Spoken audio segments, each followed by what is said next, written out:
You have questions, we have answers. This is Jane Muller. And this is Ken Muller. Welcome to our show, all about real estate with Ken and Jane. Today, Jane, we're going to talk about the rate hike versus the home prices. Right, rates keep going up, up, up. So we're going to get into what the rate hike means for the home buyer process and how it's going to affect the market.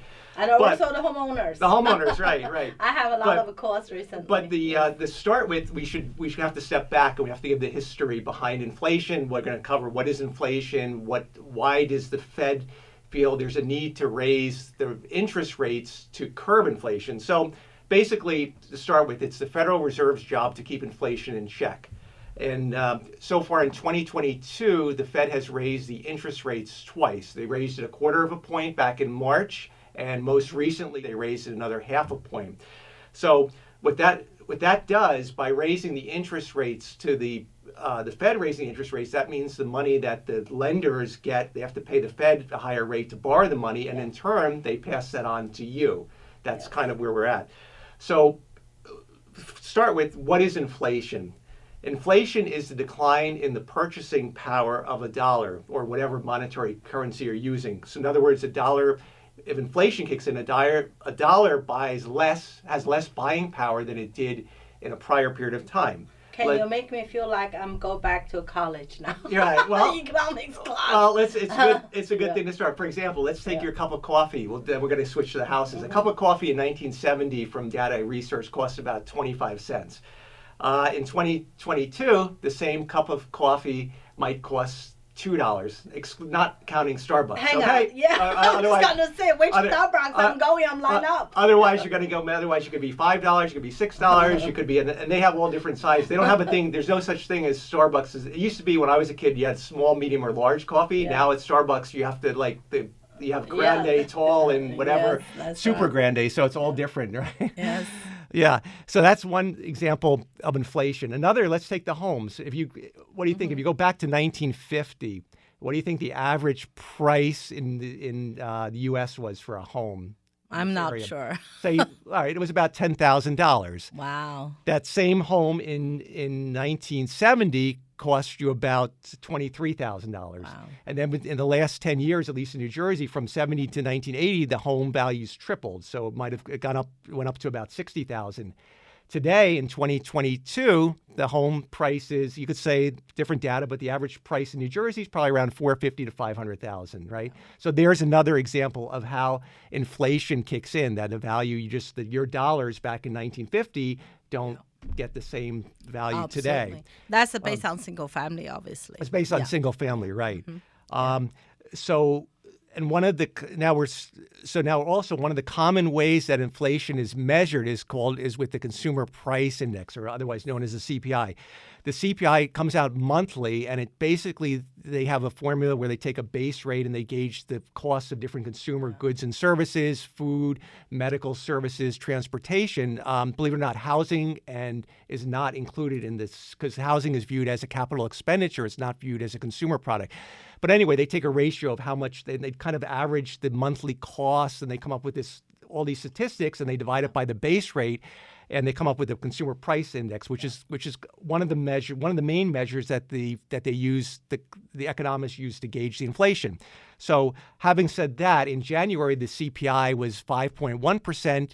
In March it was 6.1%, and most recently in April it was 8.3%. Oh my God, 8.3, right. That high. So, I don't know. I mean, whether I know the range sometimes associated with the CPI. I'm not sure.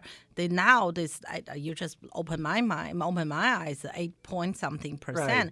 I don't know the range can go that high. Maybe they have a tops. I'm not sure. We'll have to research more on that. So that's all an indication of inflation. So before we get into the housing market and the impacts of inflation, we should step back and say, well, what causes inflation? And that's, you could argue there's a lot of different factors, but I think a lot of economists agree that an increase in the supply of money is one of the fundamental causes.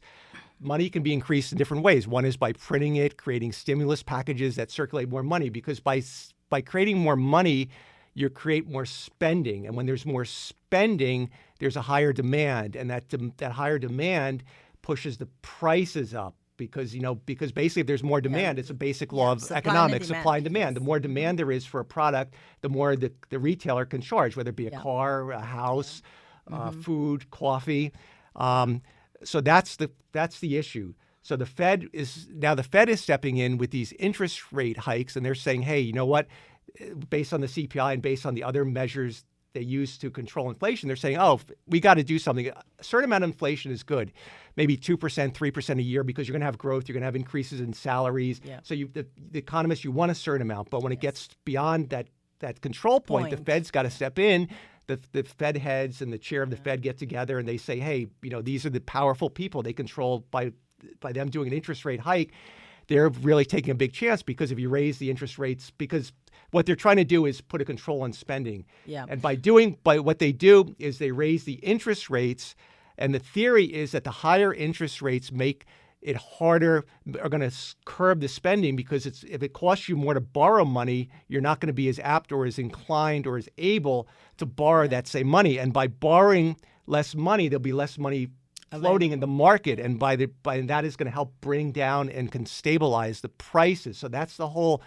So when you say the Fed raised the interest rates to combat inflation, that's at least my analysis of why they raised the interest rates, because they want to basically create the less spending and hence curb it, because they want to keep prices in check.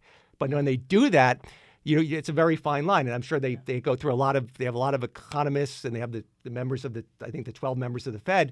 But they have to take a lot of things into consideration, because if you raise the interest rates too much or too quickly, you could have a recession could kick in. You want money to flow freely, so people can buy houses, mortgages can be processed, homes can be sold. But if you make it too much, then you're going to have you run the risk of a recession. But so a lot of time it's a fine balance, really. Too much, too little. This no good. But you need a certain inflation and to keep the economy going, keep the life going. But too much, that's great. But in my opinion, once again, I'm only a realtor here. I feel the two increase is pretty close to each other. That's really had a huge impact on the current market. Yeah. Right. And also, one of the things that I learned from my research is that the banks already have an idea when the Fed is going to raise the interest rate. So like in March, when the Fed raised it 1/4 point, and back in May, actually a week ago, when they raised it 1/2 point, the banks already anticipated that. So they kind of hedge it. So it's not like the Fed raised their interest rates 1/2 point. The banks all of a sudden the next day raised their interest rates accordingly. I mean, the banks have a certain buffer that they've got to have a margin. If the Fed raises them 1/2 point, they have a margin of lending to the consumer. They might want to make 2%, 2.5%. So they're going to change it, but they hedge it. They do it, more on a gradual basis. They're already prepared for it. They know the inside information of what's coming. Absolutely. That's their job, right? That's their job, right. Just like people ask us how much the house worth. So we not only take actually the house worth is very objective. It's really, it's really depends on the market, right? If the more buyers, if it's a high demand and a lot of buyers, obviously your house worth more. Same house. If it's less demand, the house worth less. So that's really, depends on the situation. Right. So, yeah. And another thing, what I want to do is do an example of from back in December through May, what the cost, how the raise in interest rates affects the P&I, the principal and interest, on a monthly basis. And I have to say, I have to thank Joe Urcioli from First Team Home Mortgage for providing the data. Joe is a great source of a wealth of information, honest, hardworking guy, as all the agents at First Team Mortgage are. And I thank you very much, Joe, for providing this data for me. If you need a mortgage, please keep them in mind. They're great guys. Absolutely. Yeah. So let's take an example of, we're going to go with 500,000 because that's kind of the average, a good average price for Central Jersey. Let's say back in December, a client came to you and you have a buyer, I should say you don't really work with buyers, but let's say you have a seller listing for 500,000. You get one of your agents or another agent comes to you with a mortgage pre-approval. They're going to borrow $400,000 and put down 20% down, 80% loan to value. Let's look at how the monthly payment on that $400,000 of borrowed money, how much of a difference, how significant the difference is between December of 2021 as compared to May of 2022. So Hey, before you start, Ken, let's warn the audience there. It's a mathematical question. Make sure get a cup of coffee, and there's a test after this. All right. You lose half people. Yeah, that's right. Yeah, or at least get a cup of coffee if you can still afford it. It's not 25 cents, but that's it's, right. Yeah, exactly. But anyway, So assuming it's a 30-year fixed loan, the buyer has the preferred credit rating of 720 or higher. Back in December, if you borrowed $400,000, let's say it was typically at 3% plus or minus, your principal and interest per month would have been about $1,686. Hang on, I think maybe we should take a break and we'll come back and to share. Yeah. Yeah, no, we can now keep you going. Want to go? You want to Okay. give the people a chance to get a cup of coffee? All right. Okay, you keep going. I'm sorry. Yeah. I'm sorry. So, all right, that same loan in March would have been at 4.25%. So it would have gone up about $300 and change, to $1,967.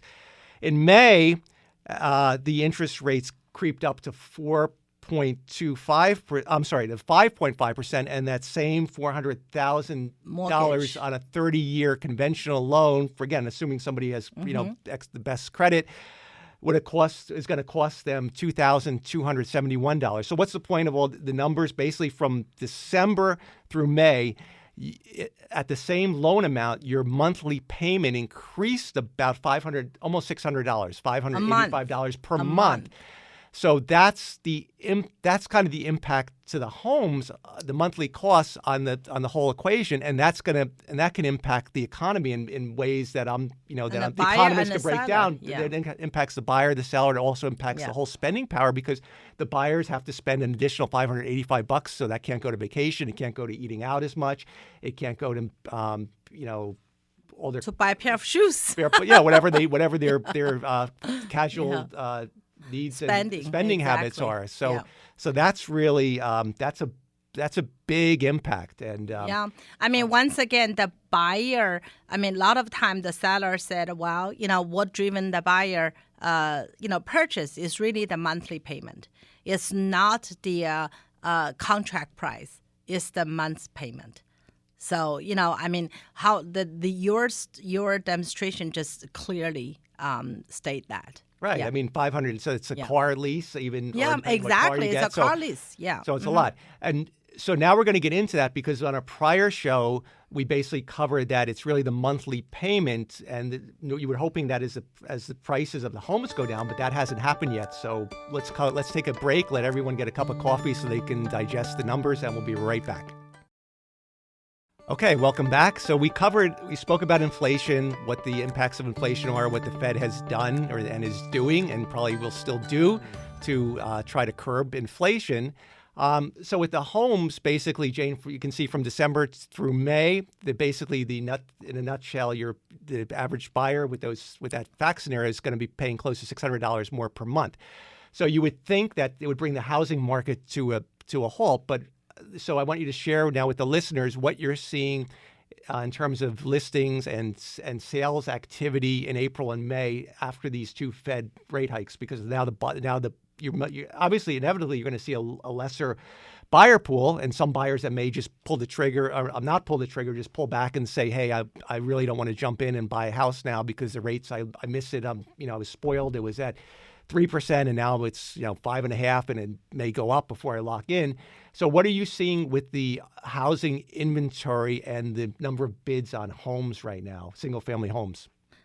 First of all, Ken, we may lost the half audience already because you're mathematics and the economics lecture, but that's good. Yeah. That's very educational. Thank you. Yeah. And about the market, right? I mean, obviously, based on our experience in December, January, start from November, December, January, and February was very, very strong market.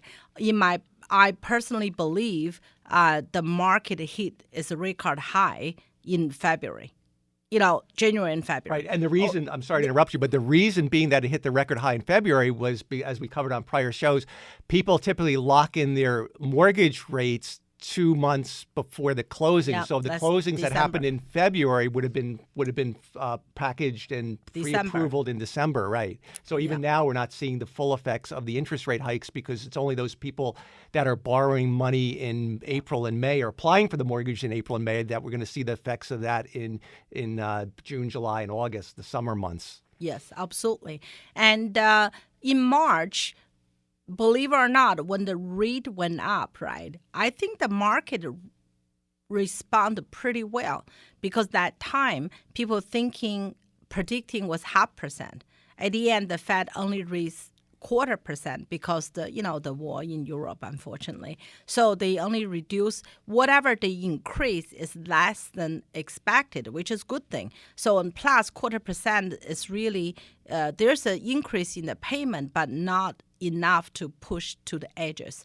However, the May recent increase, definitely I feel it. A lot of agents share the same feeling. First of all, that was 0.5%, and then too soon. It's like just had in March, less than A month and a half. month and a half is like another 0.5%, and that's a shock. Because based on my experience in the past, when the rate increase, normally they take a week or two for them to digest what happened, and then they may still come back to market. So far, I don't see the market really go down yet because there's more interest rise in the future. I understand what you're saying, Ken. Like in January, if you're the same house, 400 mortgage, you're paying this much, and by May you have to pay $500 more. That's really could be two car, could be a car payment plus the gas money, right? Right, but however, I found if the people used to can buy 700,000 house now because interest rate they have to drop to 500 house, so they still qualify. So we get different buyer pool now for the same house. That's what I mean. I personally know the market is going a little bit softer, a little bit quieter, but I don't see the market going down dramatically at this point because there's still supply and a demand. The demand is still there. Right, sorry to interrupt, but in other words, you're saying that the demand still exceeds the supply. I think I went to a REMAX seminar yesterday, and the data that they have suggested that for the next 30 months, the demand will exceed the supply of homes for in New Jersey. So yeah, the demand is still always there. I mean, nothing for nothing. Ken, I remembered when I bought my first home, my interest rate was at 13%. Right. And that, now I think recent years, the buyers very used to 2.75, 3%, 4%, 5%. They think that's normal.